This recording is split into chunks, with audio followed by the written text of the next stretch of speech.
this country. I want to be very part of that. I'm an educationist, and I know the importance of education as a key to getting out of poverty. Educated persons can help themselves. You don't educate them, you close their mind to the future. Father Goff have donated $5,000 towards the Yami Foundation. That's correct. You being the Deputy CEO, I would like to ask you, how would you utilize these funds? Thank you very much. First of all, I want to take this opportunity to thank Father Goff.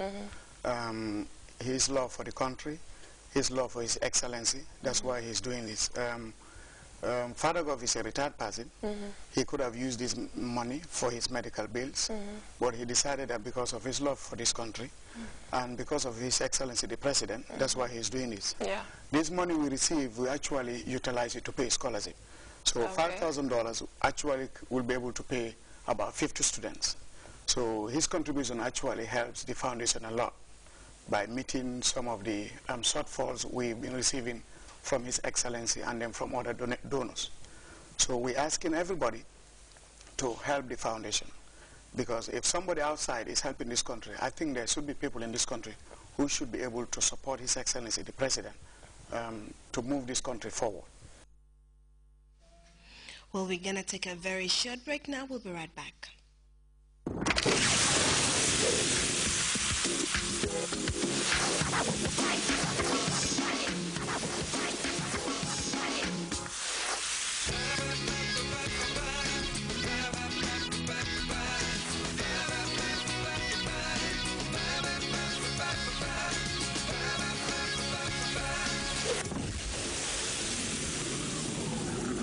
Lucozade Energy, energizing Gambia.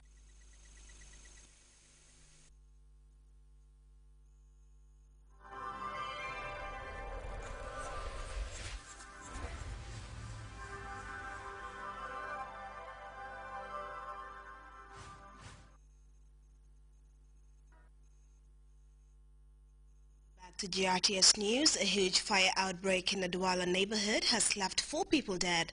The blaze, according to reports monitored on Radio Cameroon, says that the fire started after a family rested to using candles in the wake of constant power cuts. Angry residents are calling for the resignation of the head of the local power supplier. We have details in this report. Residents of Entokoti, a neighborhood of Douala, are beside themselves with anger and distress after a fire destroyed one of the houses in the neighborhood. 4 children between the ages of 2 and 10 years old were killed in their beds.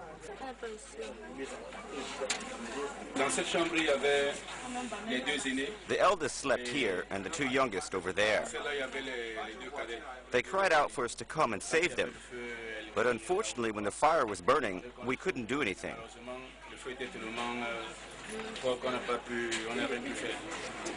The fire was so intense that the children's father and neighbors were unable to intervene to save the children. According to Cameroonian state radio, electricity cuts obliged the family to use candles, which started the fire. An investigation is underway, but for local people the case is clear.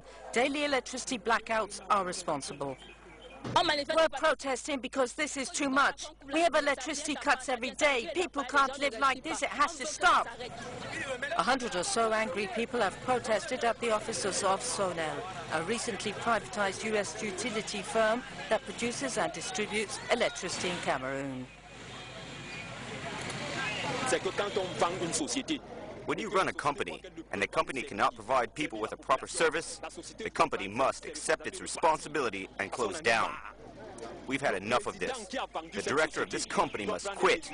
We cannot lose 4 children just because of this company. The government has ordered Sonel not to cut electricity. However, the company has issued a statement blaming the cuts on water shortages at its hydroelectric dams. A number of recent fires in Douala are a direct result of electricity blackouts. This casino burnt down when its emergency generator was overburdened. 6 people perished in the fire.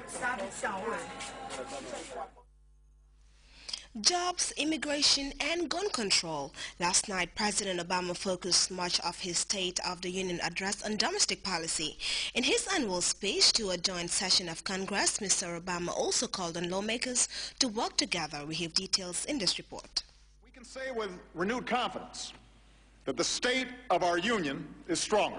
In the first State of the Union address of his second term, President Obama unveiled a slate of new proposals aimed at improving the lives of the middle class, taking on everything from universal preschool education to repairing the nation's aging infrastructure to addressing the threat of climate change. He urged Congress to put partisan differences aside on the issue of immigration and to stay focused on a plan to jumpstart the nation's lethargic economy. The American people have worked too hard for too long, rebuilding from one crisis to see their elected officials cause another. Renewing an unfulfilled promise from his first presidential campaign, Obama asked Congress to increase the federal minimum wage to $9 an hour. Let's declare that in the wealthiest nation on earth, no one who works full-time should have to live in poverty. Let's tie the minimum wage to the cost of living so that it finally becomes a wage you can live on. In the moment of the night, the president called on Congress to vote for tougher gun legislation, stepped-up background checks, and an assault weapons ban. Gabby Giffords deserves a vote. The families of Newtown deserve a vote. The families of Aurora deserve a vote. On national security, the president warned of the threats posed by enemy hackers, announcing new measures to increase information sharing. And adding long-sought details on the pace of the drawdown in Afghanistan, he announced plans to bring home nearly half the troops serving there by this time next year. Another 34,000 American troops will come home from Afghanistan. This drawdown will continue, and by the end of next year, our war in Afghanistan will be over. How will all of this be paid for? The president vowed. Nothing I'm proposing tonight should increase our deficit by a single dime. But the dollars and cents won't be released until President Obama unveils his budget next month. Brianna Keeler, CNN, Washington. Well, we now take our second break. We'll be right back.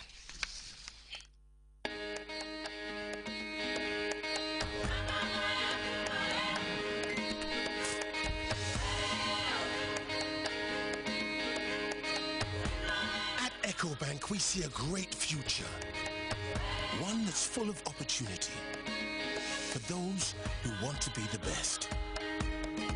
With over 1,000 branches of a single bank across 33 African countries. It's a future where trade can flourish without boundaries. The future is breathtaking, with enormous cross-border investments helping business and government build new infrastructure, while individuals achieve their ambitions right across Africa. The future is Pan-African, and EcoBank is the Pan-African bank. Well, welcome back to the news, and over now to sports. The Nigerian football team, the Super Eagles, have returned to Abuja after winning the 29th edition of the African Cup of Nations in South Africa. The team was later hosted to a state dinner where President Goodluck Jonathan awarded each of the members national honors and payment of €24,000 to each of the players. We have more in this report. Nigeria's national team, the Super Eagles, arrived home on Tuesday after a resounding victory at the African Cup of Nations in South Africa. They were greeted by fans at the airport. One after another, the players came off the plane, followed by team captain Joseph Yobo carrying the cup trophy. Fans savored the moment they'd all been waiting for so long. It feels great. It's amazing. You know, it's been a long time that we saw this kind of welcoming. We won the trophy. Everybody's happy. You know, the future looks very bright for the Super Eagles. The Super Eagles are now heroes across the country. The government hosted a state dinner for the team in the capital Abuja on Tuesday. President Goodluck Jonathan decorated the Super Eagles with national awards and gave each player a check for €24,000. The federal government will also do its own little bit to encourage these young men that made us proud. First, it is my privilege to present our prestigious national honors to all of you. The Nigerian president also offered each player a plot of land in Abuja. And he did not hide his joy as he displayed